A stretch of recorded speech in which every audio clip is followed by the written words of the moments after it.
reentry and juvenile justice initiatives. And she will be talking about the reentry and juvenile justice initiative. Thank you. Thanks. Yes, I'm Estelle Stryker Santiago, and I work in the Manhattan District Attorney's Office in a fairly newly created position. I'm the Director of Reentry Programs and Juvenile Justice Initiatives. And I'm going to tell you a little bit about both of those, but focus more on the issue of what we're doing, really to focus on preventing juveniles from entering the criminal justice system, and also those who have entered it to try to help them to stay out, which falls under the reentry. As was mentioned before, the district attorney in Manhattan, Cyrus Vance, came into office just about 2 years ago, a little over 2 years ago, and when he came into office, he brought in an executive ADA for crime strategies, crime prevention strategies, and that's Chauncey Parker, and that's who I work for. And his whole role and purpose in the office is to find different strategies to prevent crime, to reduce crime, and to make basically Manhattan and Roosevelt Island safe. And so he came up with a couple of different strategies to do that. I'm going to briefly tell you about one that I'm indirectly involved with, and then the hat that I'm really focused on and what I'm really tasked with. But one of the areas that he developed is something called the Crime Strategies Unit, and that's the unit that I work out of.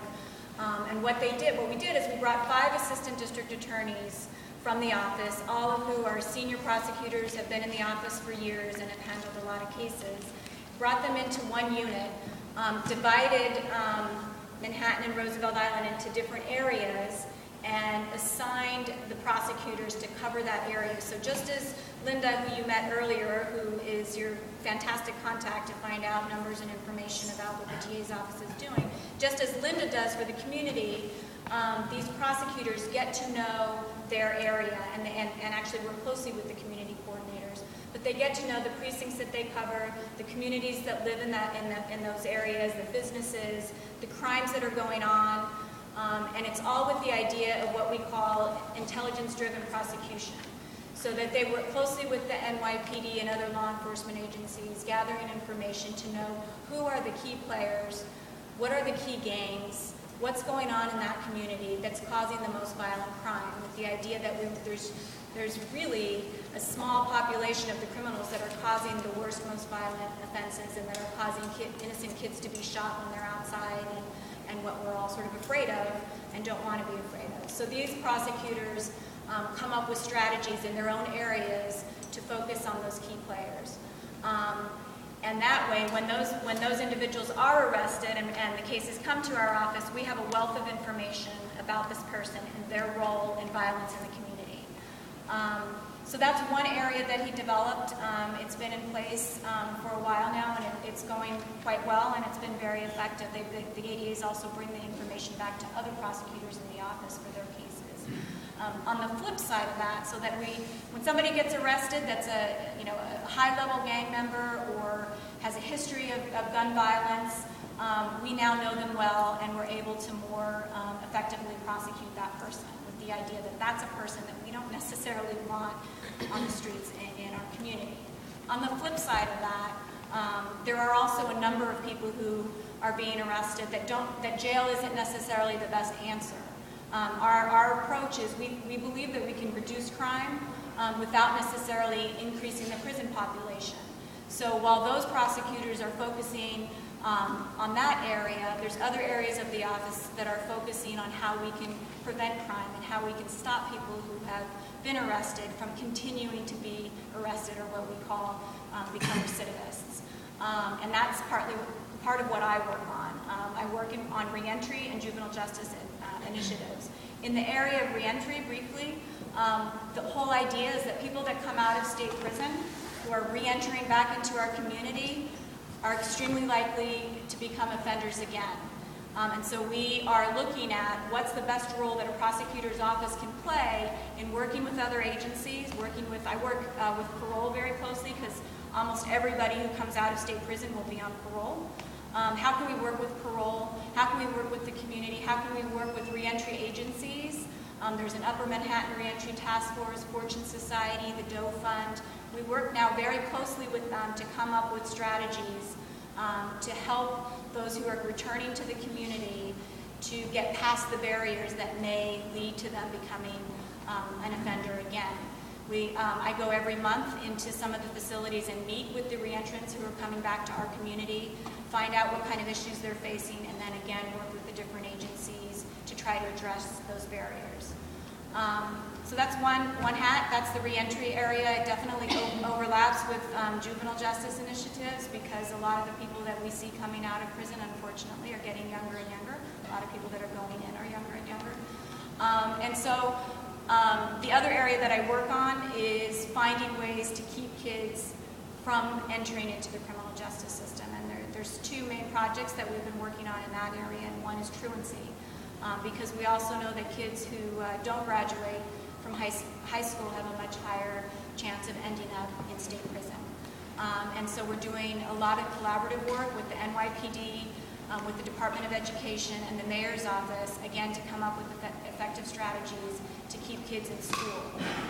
It's not an easy task, that one, because it involves different agencies working together, and it involves kids who are at risk and aren't necessarily really interested in our help. But we're finding some different approaches that we think are working, including making sure that we're involving the parents as much as possible, when possible, to really kind of empower the parents and the kids to find out what's preventing them from going to school, and then connecting them to the services that will keep them in school. The other project that we've been working on is when we go out into the community, what we hear over and over again, even if we have a successful prosecution of a gang, which we've had quite a few recently, what the community is telling us, that's great, but in the meantime, our kids have nothing to do in the evenings, and so they hang out, and if you're going to hang out on the street, you're going to run into other people who are getting into trouble. The kids are going to be susceptible to getting into trouble. We need something for our kids to do. Okay, everything is nice up to this point of gathering information. What about employment for those people who come to re-entry? What about employment? That's a great. Are you working with We absolutely are. I didn't cover all of my reentry area because I wanted to get to juvenile justice. The key factor in reentry is both housing and employment, and we're coming at that from a number of different angles. We work with the Doe Fund. What we are finding is that I don't know if you're familiar with the Doe Fund, but it's an agency. You often see people wearing uniforms that say ready, willing, and able. They're a very effective program that helps people who have come out of state prison to get jobs. And so what we're finding is we need more of that. We need more agencies like that who have come up with creative ways to get employment. So we're working on that. We're learning from the Doe Fund. The DA is also very committed to trying to get the message out to businesses, the importance of at least considering ex-offenders and not discriminating against ex-offenders in their application for jobs. Again, not an easy task because it's hard for people who haven't done time to find jobs right now. But that is a key element of what we're working on in reentry. Just want to jump back to the juvenile justice program that we're working on. What we found again was that the community needs something for the kids to do, especially on a Friday and Saturday night. We went to the NYPD. We said, when is the most important time for us to find something for the kids to do? They said Saturday night. They looked at their statistics. And so we brought together the NYPD, the Police Athletic League, and our office, and we used asset forfeiture money taken from drug dealers, to hire professional trainers. We got the Police Athletic League to reopen their center in Harlem, which had been closed on Saturday nights for 5 years. They've reopened it, and we have professional trainers working specifically right now with 13 to 15-year-old kids, mostly in the Harlem area, but also from surrounding areas, every Saturday night from 5 o'clock until 9 o'clock. We started on October 1st. We have a huge waiting list at this point. The kids are loving it, the parents are loving it, and so we're going to expand it, and starting in December, we're going to add it on 2 sessions on Friday nights. So it's a really great example of sort of the community, law enforcement coming together to be able to provide something for these young kids to do on Saturday nights. That's a real nice center too. It is a nice center. Yeah, it's really nice. It's a great center. So we actually weren't able to do it, but we have, when you get home, if you go on the internet and go on to New York One, and search basketball, the first thing that pops up is they did a clip on, yesterday actually it was running, Dean Meminger ran something about the program, and so they show the kids playing basketball, and they talk about... It'd be nice to add more PAL hubs, because when I was like 20 years ago, running track, with PAL, good thing. It's a great point, and actually our hope is to expand what we've done with basketball. You know, what we're finding and trying to do new things is you got to start with something, what we thought was going to be small, it's actually big, but you have to start with something small, make it work well, and then it's easier to do it in other places. We're looking at Washington Heights to do something similar with baseball and open up something up there, and so it's a great point, and that's our plan, to expand. We also have a Boys and Girls Club here on 21st Street. Here? Queens. On the island? Oh, yeah. In Queens. Okay. Well, Roosevelt Island is a relatively small community, and it may be a good example for you guys to run prototype programs here and then expand it out to the rest of the city. So I was wondering if you would, it sounds like you already have a if you would consider that. program here as well. And we're definitely open to working with whoever is interested in working to find ways to keep kids busy so that they don't... And how do people contact you to? Definitely. How long is the social intervention, that you can make social services available to, and where are they available that I can make appropriate referrals to? I'm sorry, you're Yes, asking... social services, I'm not talking about the welfare, I'm talking about social services. For kids? For family and children. Sure. Social services. Where you're asking me where they are? Yeah. I'm now from the project in Harlem, familiar with a lot of community-based organizations in the Harlem area because that's the next step. We're also sort of using the basketball as a hook. If the kid has issues that they want help with, or we're getting to know the family, we have a list of community-based organizations in the Harlem area, so I have that. And again, as we spread it to other areas, that's part of the plan, is to get to know what's in that area so that when you're working with these kids, as soon as you find out that, I don't know, they aren't going to school because their mom's crying every day because they're about to be evicted, Manhattan Legal Services, that you make that connection. This is one of the things I wanted to bring up to Roosevelt Island, that we should have a social services here where the kids or family who are at risk, where they can go to, We should It's a great have idea. social services that are right here for them. It's a great idea. Any more questions? Any more questions? Last question. Do you ever have business writing for people? We have a senior center here. My nephew and niece, they try to involve in our training. Do you do that to have the kids learn to respect those people? I haven't gotten to the point of doing that, but that's a fantastic idea, and I'd like to try to incorporate that into what we're doing if we can. We also are trying to sort of match ex-offenders who are out to talk to some of the younger kids who are at risk. But I love that idea, and I think if we can find a way to incorporate that, we will. Well, they start using these senior centers in a small community, and the seniors are doing them, unfortunately, we're using that some community with people. And so we need to get these now while we're here, we're here. Were you involved in making that happen, or can I talk to you after to hear more about it?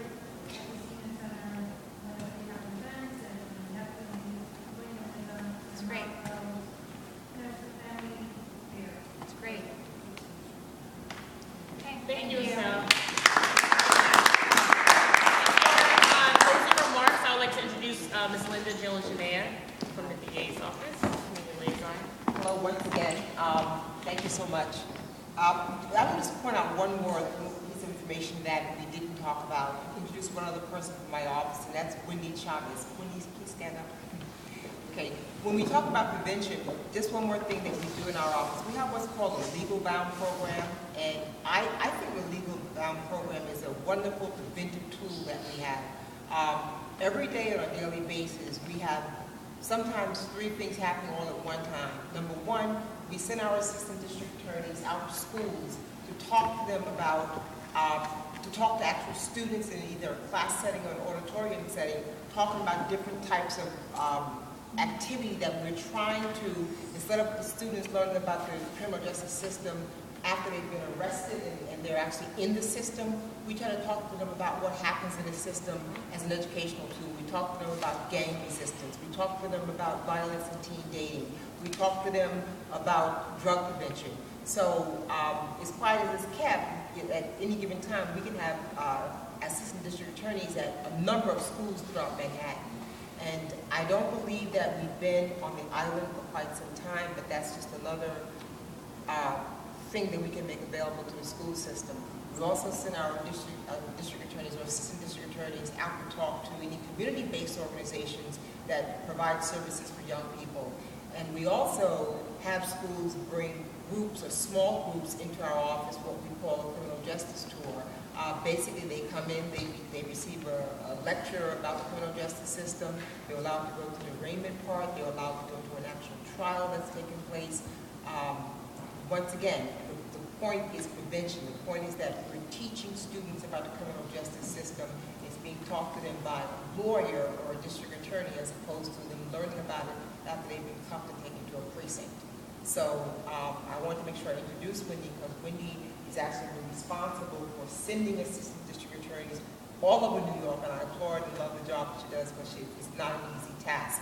I'd also take a moment to point out to all of you that we brought a lot of literature here, and it's on the front table. The literature on the table is everything from domestic violence literature, elder abuse literature, and one of my favorite and most current topics is identity theft prevention. So please do me a favor, avail yourself of some of the literature before you leave. The greatest thing about all the literature is that on the back page of the brochure, there's always a list of resources that tells you about hotline numbers for my office and other places you can go, such as wonderful websites to help you if you think you've been a victim of any of these various types of crimes. And lastly, I'd like to thank Roosevelt Island staff, especially Erica, for putting this together, and Keith for coming out to speak. We really appreciate it. Last, I'd like to thank Karen and Jeffrey and Stella. People that work in my office and staff and from family court, they don't get anything extra for coming out on a night like tonight and coming to Roosevelt Island. And the only thing that we get from this is making sure that we're doing everything we can do to teach you about the criminal justice system. We hate to think of the criminal justice system or our office of family court as being this big monster that no one's familiar with. We like to teach you so you'll know what it is that we do, so that if, God forbid, you ever have to deal with our office brother in terms of a family member being involved in the criminal justice system, or you yourself being a victim, it's not this big scary animal for you. It's something that you're vaguely familiar with. And just so all you have my number, it's 212-335-9082. If you ever need to contact me about any future presentations or any other matters that you're concerned about, please feel free to give me a call. Once again, thank you for coming out.